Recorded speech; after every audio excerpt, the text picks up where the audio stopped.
Hello mga kapatid ko sa pananampalataya. Ako po ay magbabahagi sandali. Basahin natin ang 1 John chapter 2 verse 3-4. Sinasabi dito, nakakatiyak tayo na kikilala natin ang Diyos kung sinusunod natin ang kanyang mga utos. Ang nagsasabi na nakikilala ko siya, ngunit hindi naman sumusunod sa kanyang mga utos ay sinungaling at wala sa kanya ang katotohanan.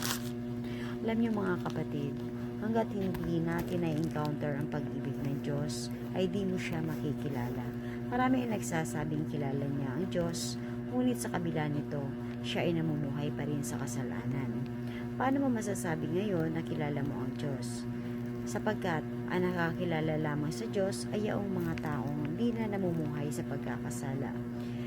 Kung ikaw, sinasabi mong kilala mo ang Diyos at naniniwala ka sa Kanya, bakit di mo kayang gawin o sundin ang mga utos ng Diyos at nananatili ka pa rin sa pagkakasala?